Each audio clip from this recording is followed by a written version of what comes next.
कर्जमाफी बँकांकरता नाही आहे. कर्जमाफी बँकेच्या अकाउंटमध्ये पैसे जावे याकरता नाही, शेतकऱ्याला त्या ठिकाणी पुन्हा एलिजिबल होता व्हावं त्याच्या नावाने कर्ज असू नये याकरता आहे.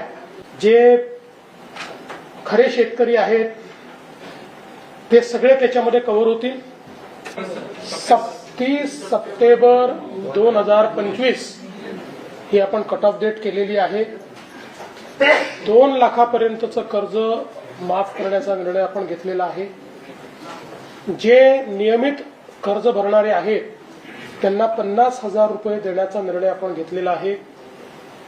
समितीने ही सगळी माहिती आता जमा करणं सुरू केलेलं आहे. बँकांकडनं आतापर्यंत जेवढी माहिती उपलब्ध झाली आहे, अजून बऱ्याच बँकांची माहिती येणं बाकी आहे, त्यात आतापर्यंत 28 ते 30 लाख शेतकऱ्यांची माहिती आलेली आहे. पूर्ण माहितीचं संकलन हे जवळपास 15-20-25 दिवसात होईल. हे कर्जाचे अकाउंट्स आहेत आणि साधारण अंदाज असा आहे की 20-1 लाख अकाउंट्स हे ज्यांनी नियमित भरलेलं आहे, ज्यांना आपल्याला 50,000 रुपये द्यावे लागणार आहेत, असं त्याचा अंदाज आहे. त्यामुळे नाही, काही त्याला अल्पभूधारक वगैरे अजून तरी काही आपण असं कुठला त्याचा निर्णय केलेला नाही.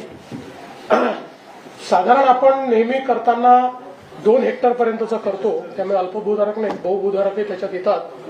पण त्यातही अजून जास्तीत जास्त लोकांना ती कशी मिळेल असा आमचा प्रयत्न असणार आहे. रेस्ट्रिक्टिव्ह आम्ही जात नाही आहोत, जास्तीत जास्त कसा मिळेल. त्यामुळे पूर्ण माहिती आली की एक्झॅक्ट तुम्हाला नंबर आम्ही देऊ. आणि साधारणपणे आमचा प्रयत्न असा आहे की आपल्याकडे आता अॅग्री स्टॅक आहे. अॅग्री स्टॅकमध्ये आपण फार्मर आयडी तयार केलेला आहे. कारण जुन्या सगळ्या कर्जमाफींमध्ये आम्हाला वारंवार हा प्रश्न निर्माण होतो की बँका कुठले अकाउंट देतात हे अनेक वेळा व्हेरीफाय करायला आपल्याकडे काही फारसा सोर्स नसतो. म्हणून अॅग्री स्टॅक आणि आधार ऑथेंटिकेटेड त्या अॅग्री स्टॅकला जॉईंट असलेलं अकाउंट अशा पद्धतीनं त्याचं आर्किटेक्चर आम्ही तयार करणार आहोत. एकदा कदाचित त्याला 1-1.5 महिना वेळ लागू शकतो, एखाद महिना, पण एकदा हे आर्किटेक्चर जर आपण नीट केलं तर जे खरे शेतकरी आहेत ते सगळे त्याच्यामध्ये कव्हर होतील. आणि पूर्वी जसं आपल्याला अनुभव आलेला आहे की कधीतरी 10-12 वर्ष, म्हणजे असंही आपण पूर्वी बघितलं आहे, 10-12 वर्षापूर्वी बंद झालेले अकाउंट देखील काही बँकांनी आपल्याला दिले आणि आपल्याकडनं त्यातनं पैसे घेतले आहेत. तर आपली कर्जमाफी बँकांकरता नाही आहे.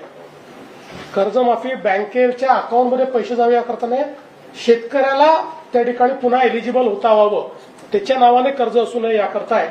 आणि म्हणून बऱ्यापैकी थोडं सायंटिफिक पद्धतीनं करण्याचा आमचा हा प्रयत्न आहे. नाही, हा बोजा तेव्हाच लक्षात येईल जेव्हा नाही, आज आता बघा, जसं आपण एक साधारण अंदाज घेतला तर या ठिकाणी मागची जी कर्जमाफी झाली होती त्या कर्जमाफीमध्ये 20,000 कोटी रुपये लागले होते शेतकऱ्यांकरता. आणि मग त्याच्यानंतर जे 50,000 रुपये द्यायचं सांगितलं होतं ते तर काही त्यावेळेस सरकारने दिले नव्हते. मग शिंदे साहेबांचं सरकार आल्यानंतर आम्ही दिलं होतं, त्यावेळेस आम्हाला जवळपास 15,000 कोटी रुपये त्याकरता लागले होते साधारणपणे. त्यामुळे साधारणपणे याच सगळ्या घरांमध्ये हा साधारण खर्च जाईल असा अंदाज आहे. पण अरे बाबांनो, आता प्रत्येकाला वेगळं सांगणार आहे का? आणि पुन्हा एकदा सांगतो, सगळी माहिती आता कशी मिळू शकेल? जर मी सांगतोय की माहिती संकलन चाललेलं आहे, आता तुम्हाला एक अंदाज यावा म्हणून मी माहिती दिलेली आहे. यापेक्षा जास्त होऊ शकतं, याच्यापेक्षा थोडं कमी होऊ शकतं. त्यामुळे तेवढी माहिती आता तुम्हाला माहिती असली पाहिजे, तुम्हाला ती लोकांपर्यंत पोहोचवता आली पाहिजे. पण मी एवढंच सांगतो की ही कर्जमाफी फार रिस्ट्रिक्टिव्ह कर्जमाफी नसेल. आम्ही शक्यतोवर आमचा प्रयत्न असेल की जो आपला सामान्य कर्जदार शेतकरी आहे याला पुन्हा एलिजिबल करण्याकरता जे जे करता येईल ते आम्ही करण्याचा प्रयत्न करू. जी कर्जमाफी आहे याची प्रक्रिया मोस्टली शेतकऱ्यांना आपण जून महिन्यामध्ये नवीन कर्ज वाटप करतो. त्याच्यामुळे जर मे पर्यंत किंवा जूनच्या पहिल्या आठवड्यापर्यंत ही कर्जमाफी आपण दिली तर ते शेतकरी नवीन कर्जासाठी पात्र ठरणार नाही. याची काय आम्ही त्याची कालमर्यादा कर्जमाफीच्या आधीच घोषित करून टाकली आहे. अशा प्रकारे मित्रांनो फडणवीस साहेबांनी सांगितलेलं आहे की कर्जमाफी ही फक्त शेतकऱ्यांना आहे तर बँकेच्या खात्यामध्ये जाण्यासाठी नाही असा त्यांनी उल्लेख केलेला आहे. अशा प्रकारे जे पात्र लाभार्थी आहेत अशा पात्र लाभार्थ्यांना शेतकऱ्यांना त्यांची कर्जमाफी तुम्हाला होऊन जाणार आहे तेही 2 लाखापर्यंत.